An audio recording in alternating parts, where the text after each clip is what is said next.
Right now, expanding emergency services for rural parts of Columbia County, why they say this change can save lives. And a unique form of therapy found out on a farm. How these horses are helping kids through tough times. From the Channel3000.com Alert Center, this is News 3 Now at 10. Thanks for joining us. For years, residents in the town of Dane had their lives at risk. Though many of their homes were closer to Lodi, they still had to wait sometimes 5 times as long for an ambulance from Wanakee. Now all that has changed. Amy Reed explains how it happened. When you're out on the farm, things seem to slow down, and everything just feels right.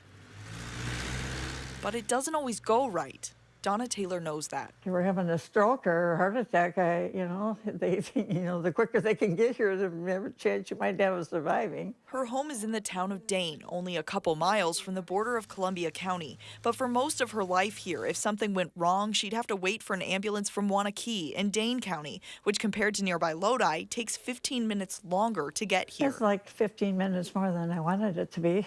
I wanted it to be as fast as quick as they could be. Luckily, she wasn't the only one who saw that. Coming here, it was like, why do we not cover that far? And the answer is politics. Chief Russ Schaefer with Lodi EMS did too. So did the director for Wanakee EMS. So when the town of Dane approached them about figuring out something that could work better, they were all for it. It could mean the difference between life or death. If we get a patient in cardiac arrest a mile over our county line, their chances of survival decrease 10% every minute that they're without any CPR or anything. After figuring out a contract between the town of Dane and Lodi EMS, here are the new borders, drawn based on response times and not county lines. Now everything north of 113 and Highway P has their response times cut. And that's pretty good for Donna, because even if everything feels right and the minutes seem to move a little slower, the minutes still count. That's nice if they're going to get together. I'm all for that. The chief of Lodi EMS said he doesn't think this is a unique problem. Counties often draw response districts based off of county lines, and he hopes some of these other towns near borders take a look at this too. Important issue. Amy Reed reporting tonight. Amy, thank you very much. Well, let's get a look at our first alert forecast. Now here's Chief Meteorologist Gary Canaldi. Well, we've had a few breaks in the clouds as we got towards sunset. I think those are going to be filled in by lower clouds that develop and also some areas of fog. On weather track, the thicker clouds are shifting off to the east along with the rain showers. It's possible we could see a sprinkle of rain tomorrow afternoon. Fog right now, not too much of an issue away from Lake Michigan, although Waukesha right now has a 3/4 mile visibility as some of that cooler air off of Lake Michigan moves in and causes condensation to form, and the fog eventually follows right behind it. Low temperatures this morning were in the 30s to our north and east. Here in Madison, we dropped to 41 degrees, and to our west, temperatures were mainly in the mid to upper 40s. High temperatures today, a couple degrees milder than yesterday. We made it to 53 in Madison. Boscobel hit 60, but that was the only spot that did get that warm in southern Wisconsin. And to our east, especially closer to Lake Michigan, temperatures stayed in the 40s. And right now, temperatures are right around 40 near Lake Michigan. Milwaukee, Sheboygan in the lower 40s. Madison still at 48. And to the west, we're still seeing a few lower 50s hanging on. By tomorrow morning, expect some areas of fog, temperatures dropping to the lower to middle 40s. Look for cloudy skies tomorrow. Slight chance of a shower in the afternoon. Not quite as cool, though, with a high temperature of 60. That's your News 3 Now First Alert forecast. All right, Gary, thank you. The city of Middleton is paying its respects to an officer who lost her battle with cancer. Katie Barrios died last week after a 2.5-year battle with cancer. News 3 Now photojournalist Lance Height was at today's ceremony. She was just amazing. She was a real inspiration to all of us here at the police department. Became a police officer in Middleton in the summer of 2016.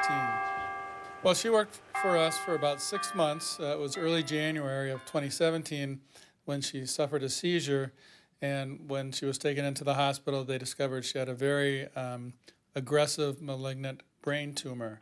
And that started her 2.5-year fight with this cancer. But she very quickly, even in the short 6 months before she got ill, made lifelong connections with a number of our officers, not just professional connections, but personal connections. I think the thing about Katie that we all keep in mind is her family. 5541 has ended her tour of duty. Katie, we will take it from here. Young kids, and that's just tragic to think about what they went through the last 2.5 years and what her husband went through the last 2.5 years. And I think that's what tugs at all of us is the family that she leaves behind. The governor ordered flags across Dane County to be flown at half-staff today in her honor. For the first time, Wisconsin Governor Tony Evers meets face-to-face with the head of Foxconn. Terry Go met with the governor at Milwaukee's Mitchell Airport. Unclear exactly what was discussed, but the meeting comes just a day after Go met with the president at the White House. Foxconn has promised a $10 billion facility and 13,000 jobs in Wisconsin. Republican Assembly Speaker Robin Vos says he hopes to find middle ground with the governor on a limited legalization of medical marijuana. Speaker Vos has long supported a limited legalization for chronic medical conditions, but says Republicans will not go along with the governor's proposal to also decriminalize small amounts for recreational use. Facebook announces today it has banned Paul Nalin from the site. Nalin unsuccessfully ran for Congress in both 2016 and 2018. He has been accused in the past of making anti-Semitic comments. A Facebook spokesperson said multiple factors go into banning someone from the site, including whether the person has ever called for violence against individuals or whether the person has been identified with a hateful ideology. Actor Peter Mayhew, who played Chewbacca in several Star Wars films, has died. According to his family, he died on Tuesday at his home in Texas. No cause of death was given. He was 74 years old. Authorities on the eastern Caribbean island of St. Lucia say they have quarantined an entire cruise ship with some 300 people aboard after discovering a confirmed case of measles aboard. It will now be under surveillance for 10 to 12 days. The 440-foot ship reportedly belongs to the Church of Scientology. According to the church's website, the ship is normally docked in the Dutch Caribbean island of Curacao and serves as a religious retreat. If you've been over to Wingra Creek in the past week, you may have noticed an accumulation of dead fish. The DNR said they've responded to about a dozen calls reporting pockets of dead fish appearing, but they said it's due to natural causes. They said the fluctuating temperatures this spring is causing a bacteria buildup, which has been hard on the fish. A person's therapy can take many forms. For some, it's found out on the farm. Our Madeline O'Neill explains how a nonprofit is taking a unique path in Sauk County. What a better place to learn how to ride a horse than the hills of Baraboo. But on this farm, it's about so much more than that. It's pretty peaceful out here. Taking it easy can be hard. Look this way. A lot of times I'll have to repeat myself 3, 4, 5, 6, 7, 8 times to get him to listen. And now turn to the left. It can help to just breathe. When you're riding a horse, people are always telling you, just breathe, because it helps you relax. You might say 8-year-olds Luke and Isaac, both on the autism spectrum, walk tough paths. Slow processing time, his attention isn't always there. All right, Luke, let's go together. But when out on lessons together, They're best buds for life, probably. the road's a bit clearer. It really does help with his focus. It makes you happy because it's a long road. All right. Luke and Isaac take lessons at Baraboo River Equine Assisted Therapies, shortened to Breathe. It all started 3 years ago by Chris Singer. Good job. For those of all ages with special needs or disabilities. Some are verbal, some are nonverbal. Some can sit up on their own and some can't. Chris knows firsthand how animals can help you through life. You ready? Here we go. Before being a certified therapeutic riding instructor, she was a Marine. We were deployed to Kuwait right after 9/11. A lot of things happened there that were not your normal military experiences. Recently diagnosed with PTSD, she says her dog and horses have helped keep her head above water. They can also teach you then how to turn things around. And now you're going to turn her again. For riders, Go. and their parents, He learns a lot of skills and confidence from it. the lessons are a breath of fresh air. Happy. I was riding my horse and I was so happy. In Baraboo, It was so much fun. Madeline O'Neill, News 3 Now. There are no licensed therapists on site, but Chris is a certified therapeutic riding instructor. She's hoping to expand lessons to include veterans, and we'll have more information on our website. Still to come tonight, your full forecast as we prepare for a warm-up this weekend. But first, he's one of the last in the entire Midwest. We'll meet a local man helping the environment by fixing up broken things the old-fashioned way. Stay with us.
Welcome back. Increasingly, we are becoming a throwaway society, especially when it comes to electronics and small appliances. Last year, the city of Madison alone collected more than 326 tons of electronics.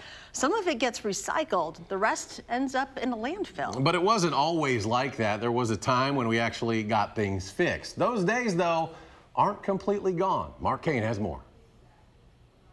Toasters, blenders, old clocks, every day they're dropped off at Madison's East and West Side Large Items Recycling Center. If it has a plug on it, it ends up here. Tons and tons of it. We've become a throwaway society fueled by manufacturers' planned obsolescence. But there is another option. How about getting it fixed instead? Do you know where everything is in here? Oh, yeah. Oh, yeah. I mean, it's, More or less. it's all over the place. Yeah, but it's been here for years.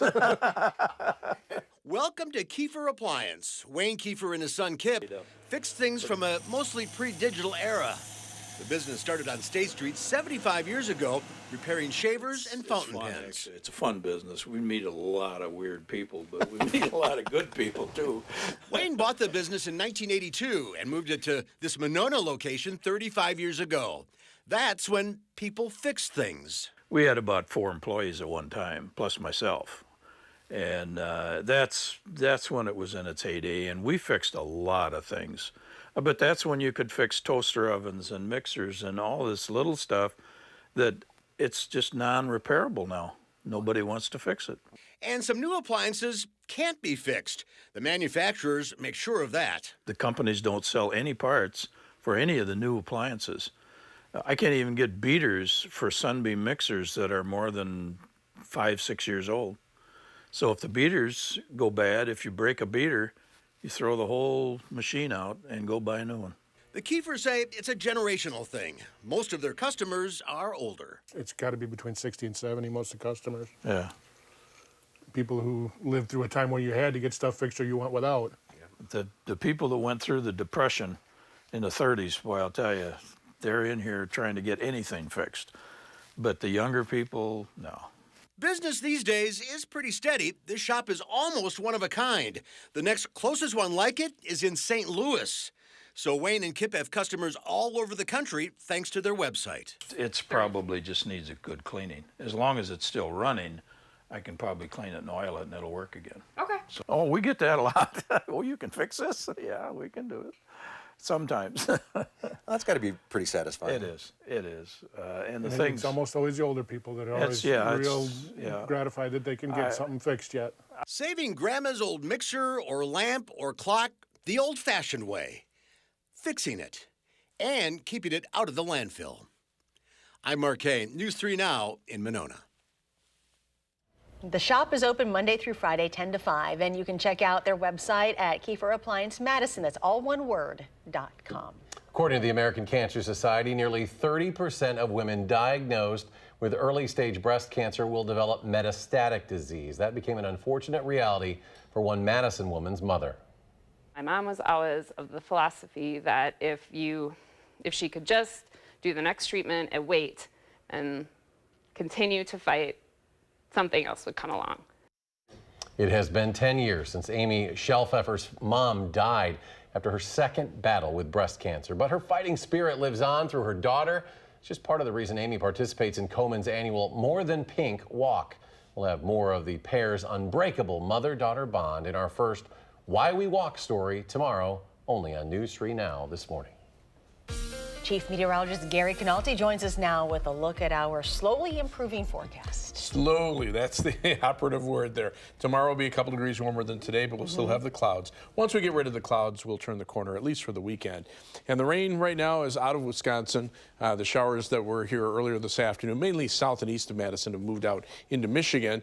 And while we might see a sprinkle or two of rain tomorrow afternoon, most areas will stay dry. Next chance of rain will start Sunday afternoon, and even that'll be iffy. The better chances arrive Sunday night into Monday and Tuesday. The longer range computer models are showing perhaps as much as 1 to 1.5 inches or more across southern Wisconsin. That's the U.S. computer model, and the European computer model showing even more, with about 1.25 inches to almost 2.5 inches over southern Wisconsin, with the heavier amounts of 2 to 3 inches plus down across northern Illinois and eastern Iowa. They've had record flooding. In fact, the Mississippi River near Davenport, Iowa, is cresting very close to the record set back in 1993. So they don't need any additional rainfall there. But unfortunately, it looks like it'll be on the way for next week. Time lapse from the WISC sky cam towards sunset. You can see just a few breaks in the clouds out there, a peak or two of sunshine in a spot or two, but those clouds will fill in overnight. The live view from the Edgewater sky cam downtown Madison, not seeing any fog in the lights of the Capitol. But as we check out the almanac for today, it was another cool day. Average high is 64. 53 is the best we could do, but that was an improvement over yesterday. 41 the overnight low, and we've been at that level for the last couple of days. Right now we're at 48 degrees with cloudy skies. Humidity continues to creep up. Notice the dew point, 45. As the temperature and dew point get closer as we start to cool off, the relative humidity goes up, and we see some areas of fog form. High temperatures today were in the 50s away from Lake Michigan. Lake breeze there kept highs only in the lower 40s in the Milwaukee area. And current temperatures are generally in the 40s, although closer to the 40-degree mark right near Lake Michigan. Now, the upper-level winds still are out of the southwest, but a cold front has now started to push through parts of the Ohio Valley. That's where most of the showers and thunderstorms are tonight. The front is starting to move away from us, so with time, this high-pressure system will eventually clear out the skies. Really won't happen for tomorrow, but tomorrow night into Saturday, we'll see better chances of clearing and that will give us a warmer day for Saturday. Temperatures are pretty cool through much of the Midwest, except ahead of that cold front where they're still in the 60s tonight. Tomorrow on future track, you can see the clouds remaining for much of the day, but tomorrow night we'll look for skies to start turning partly cloudy, and on Saturday we'll see partly sunny skies with high temperatures in the upper 60s. The next chance of rain will come from these showers on Sunday, probably reaching us sometime Sunday afternoon or Sunday evening. Our forecast for tonight calls for mostly cloudy skies, some areas of fog forming, low temperature dropping off to about 40 by morning. Tomorrow, another mostly cloudy day, a slight chance for a shower in the afternoon, but not quite as cool with a high temperature of 60. On future track, again, the clouds are lingering overnight with some areas of fog. Low temperatures dropping to around 40 here in Madison. Tomorrow's high temperature right around 60 with mostly cloudy skies, perhaps a sprinkle or two during the afternoon. Tomorrow night, those skies will clear out, and that will allow temperatures to drop into the upper 30s. But on Saturday, those same clearing skies will allow temperatures to get into the upper 60s with some sunshine. As we look at the 7 to 10 day forecast, those temperatures, after being in the upper 60s on Sunday, I hate to show you the rest of the forecast because you can see those temperatures go right back into the 50s once the rain chances come back for the middle of next week. Just a pattern we're kind of stuck in, but at least we're staying away from the severe weather and the heavy rain, if nothing else. There is some positives to all of this. Thank you. Sure. Coming up, an injury update as the Milwaukee Bucks head east to Boston for Game 3 against the Celtics. Sports is next.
The Packers making a couple of scheduling announcements for the upcoming preseason. The annual shareholders meeting will take place Wednesday, July 24th. Training camp kicks off the 25th. The team says the shareholders meeting will take place rain or shine at Lambeau. It kicks off the Packers Experience, the free fan event that runs through the 27th. Channel3000.com for more details.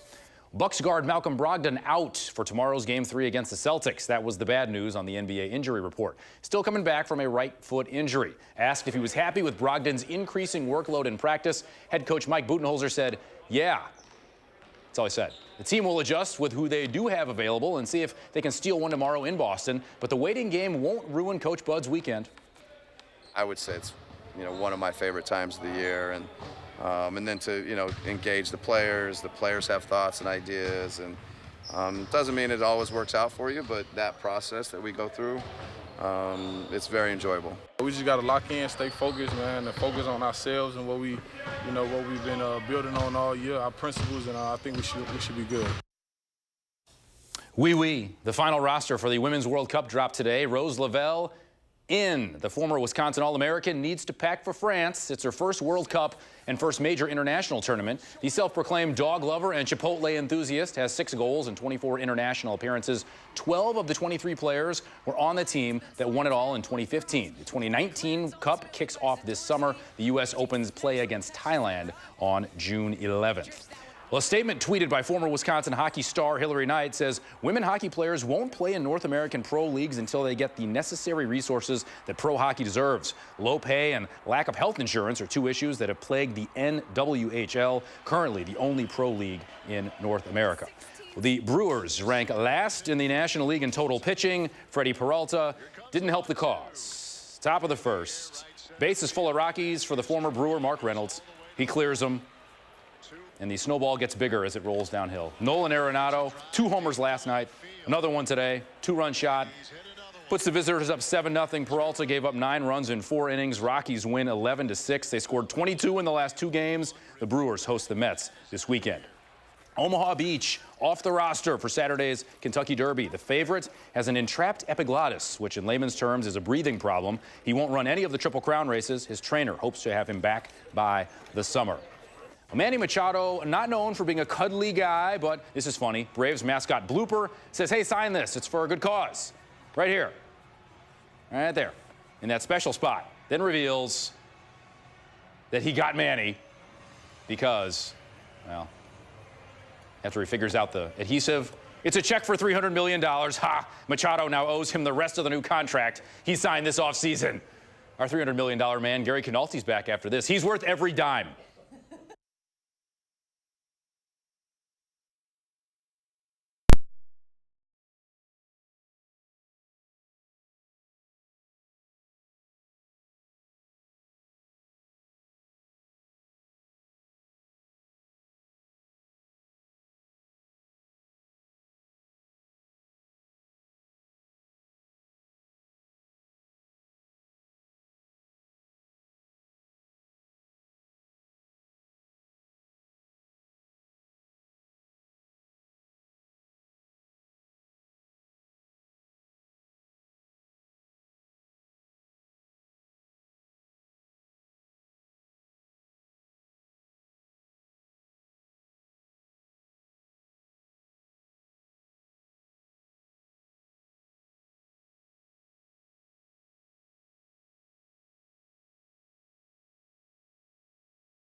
Gary's here with the final check.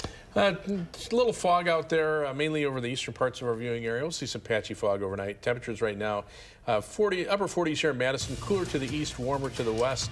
Highs around 60 tomorrow, upper 60s for the weekend, then rain will keep temperatures on the cool side for much of next week. Gary, thank you. And thank you for joining us for News 3 Now at 10. Do something good, and we'll see you back here tomorrow.